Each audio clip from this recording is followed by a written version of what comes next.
गोपी घांगर का भी रुख कर लेते हैं। गोपी, आप जहां पर हैं वहां कोविड के कितने देखिए वार्ड जो है वो तैयार किए गए हैं, बेड की संख्या पिछली बार के हालात को देखकर इस बार कितनी बढ़ाई गई है, क्या स्थिति आपको दिख रही है?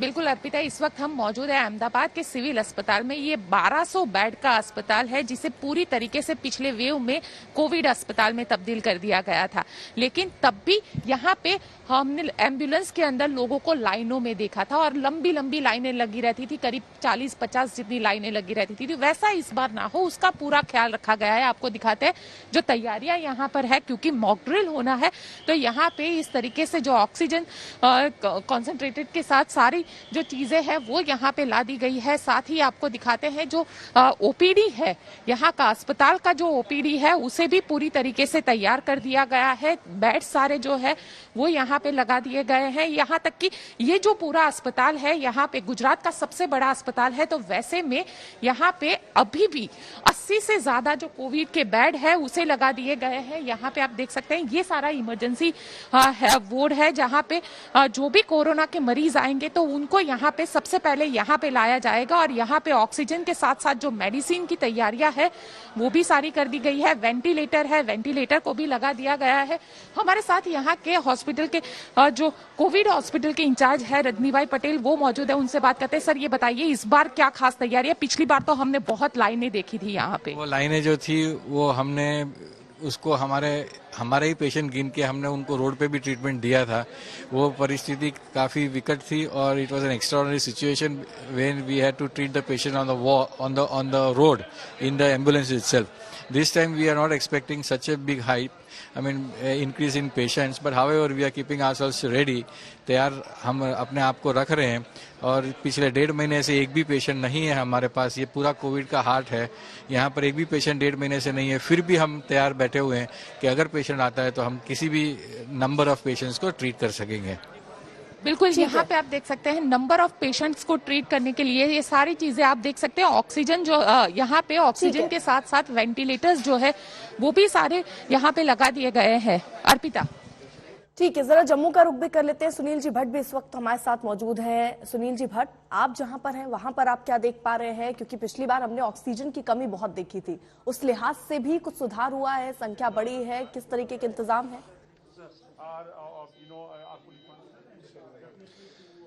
जी बिल्कुल अर्पिता, देश के बाकी भागों की तरह आज जहां जम्मू के भी अलग अलग अस्पतालों में मॉक ड्रिल हो रहा है। इस समय मैं मौजूद हूं जम्मू के MCH हॉस्पिटल में जो कि गांधीनगर में स्थित है और यहां पर भी मॉक ड्रिल चल रहा है। और आप देख सकते हैं कि जितने भी उपकरण यहां पर लगे हुए हैं, चाहे मॉनिटर्स हो, ऑक्सीजन कॉन्सेंट्रेटर्स हो या वेंटिलेटर्स हो, उनकी पूरी तरह से जांच की जा रही है कि वो क्या सही तरीके से काम कर रहे हैं। और यहाँ पर मॉक ड्रिल के जरिए एक व्यक्ति को यहाँ पर लेटाया गया है कि अगर कोई आपातकालीन स्थिति उत्पन्न होती है तो उससे कैसे निपटा जा सके। इस समय जो है देश जो है पूरा अलर्ट मोड में है, क्योंकि कोरोना वायरस की जो है चौथी लहर का जो है डर जताया जा रहा है। इसको लेकर तैयारियां अभी से चल रही हैं। और अगर हम यहां जम्मू कश्मीर की बात करें तो 3 लहरें जो बीत चुकी हैं कोविड की, उसमें यहां स्थिति जो है देश के बाकी भागों से काफी ठीक थी। ऑक्सीजन की कमी यहां नहीं थी, लेकिन अभी भी यहां पर प्रशासन कोई चांस नहीं ले रहा है। जो ऑक्सीजन जनरेशन प्लांट्स है यहां पर, उनका भी जो है यहां जायजा लिया जा रहा है। हमारे साथ इस समय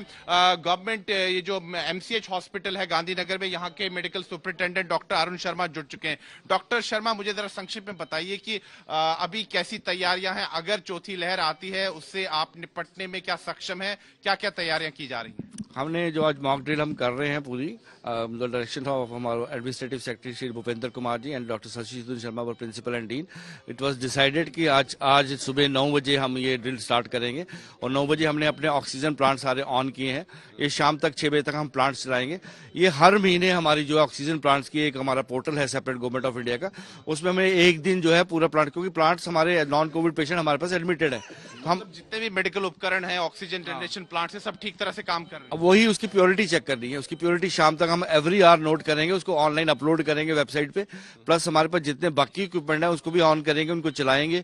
एंड प्लस अदर एक फॉर्मेट है जो गवर्नमेंट ऑफ इंडिया ने बताया, जिसमें ह्यूमन रिसोर्सेज के बारे में, डॉक्टर कितने हैं, नर्सेज कितने हैं। सो बेसिक आइडिया ये है कि आइडेंटिफाई करना किसी हॉस्पिटल में कोई गैप तो नहीं है कोई, तो उस गैप को हम फिल कर सके। बाकी एडमिशन जहां तक सवाल है, हम कोविड पेशेंट तो ऑलरेडी 3 फेजेस डील कर चुके हैं।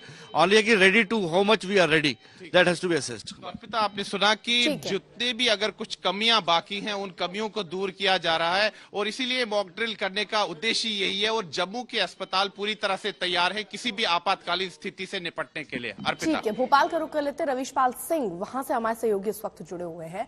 रवीश, आप किस तरीके के इंतजाम देख रहे हैं पीपीई किट को लेकर, N95 मास्क को लेकर, क्या तैयारी अस्पतालों की? देखिए, अभी सबसे पहले तो बता दें कि फिलहाल मॉक ड्रिल शुरू हुई नहीं है, थोड़ी देर से यहाँ पे होगी। हम भोपाल के जिला अस्पताल में इस वक्त मौजूद है। जेपी अस्पताल है ये और शहर का सबसे बड़ा सिविल हॉस्पिटल है। यहाँ पर करीब 160 बेड जो है वो कोविड के लिए डेडिकेट किए गए थे और अभी भी तैयारी उसी की है। यहाँ पे हम सबसे पहले आपको तस्वीर दिखा देते हैं। ये जो तस्वीर आप देख रही हैं, ये अलग से जो कोविड वार्ड बनाया गया है उसकी तस्वीरें हैं। यहाँ पे कोशिश ये की गई है सबसे पहले कि जो एम्बुलेंस यहाँ पे आए मरीजों को लेकर के, वो सीधे आकर के कोविड वार्ड की तरफ जाए। तो उसके लिए यहाँ पे ये एक सिक्योरिटी जो निजी सुरक्षा कर्मी उन्हें तैनात किया गया है, वो यहाँ पे किसी गाड़ी को रुकने नहीं दे रहे हैं। पहली तैयारी यही है। सामने अगर आप देखें तो वो कोविड वार्ड बनाया गया है, जो पहले भी कोविड वार्ड था यहाँ पे, जो दोनों लहरें आई थी। तो ये वो कोविड वार्ड है जहाँ पे ले जाया जाएगा मरीज को। बाकी अस्पताल से थोड़ा अलग पीछे की तरफ ये अलग से सेपरेट डेडिकेटेड कोविड वार्ड रहेगा। और यहाँ पे अगर आप देखें तो सामने ऑक्सीजन सिलेंडर आपको रखे हुए दिख जाएंगे। ये ऑक्सीजन सिलेंडर करीब 150 की संख्या में यहाँ जंबो सिलेंडर बुलवा के रखे गए हैं, जो पूरी तरीके से भरे हुए हैं। तैयारी यही है मॉक ड्रिल के तहत ये देखने की कि आखिरकार किसी चीज की ऐसी कोई समस्या ना रहे जब यहाँ पे कोविड के अगर मामले सामने आते हैं, चौथी लहर यदि आती है और जरूरत पहले जैसी ही पड़ती है, तो यहाँ पे कोई रुकावट ना है। कोविड वार्ड में जो कोविड मरीज पहुंचे वो सीधे बाकी मरीजों से अलग होता हुआ सीधे कोविड वार्ड की तरफ ही जाए, क्योंकि यहाँ पे कई दूसरे मरीज भी भर्ती रहते हैं। तो ऐसे में कोशिश यही है कि डेडिकेटेड कोविड वार्ड तक एम्बुलेंस सीधी जाए, मरीज वहां उतरे और उसके बाद अंदर जो पिछली लहर में हमने देखा था ऑक्सीजन की कमी, उसको पूरी तरीके से दूर करने की कोशिश यहाँ की गई है। कुल 3 प्लांट यहाँ पे ऑक्सीजन के हैं जिन्हें शुरू किया गया है, उनकी लगातार मॉनिटरिंग हो रही है। 2000 लीटर पर मिनट के ऑक्सीजन प्लांट यहाँ पे पीएम केयर फंड के हैं, एक राज्य सरकार का ऑक्सीजन प्लांट है और इसके अलावा 150 के करीब जंबो सिलेंडर यहाँ रखे गए हैं। स्थानीय जो अस्पताल का प्रबंधन है उसका मानना है कि ऑक्सीजन इकलौती ऐसी चीज थी जिसके वजह से पिछली लहर में काफी ज्यादा चुनौतियां सामने आई थी। तो ऐसे में कोशिश ये है कि कम से कम ऑक्सीजन की कोई कमी ना रहे, इसका पूरा ध्यान यहाँ रखा गया है। और दूसरी जो तमाम तैयारियां हैं उनके तहत यहाँ पे ये देखा जा रहा है कि पीपीई किट हो या फिर ऑक्सीजन कंसंट्रेटर्स हो या फिर बात करते हैं कि डेडिकेट कोविड वार्ड तक जाने का पूरा रास्ता वो पूरी तरीके से सुचारू रहे। हालांकि अभी मॉक ड्रिल हुई नहीं है, लेकिन तैयारी यही है कि अगर ये इस तरीके की तैयारियों की लहर तस्वीरें आती हमने है, आपको अलग अलग जगहों की दिखाई।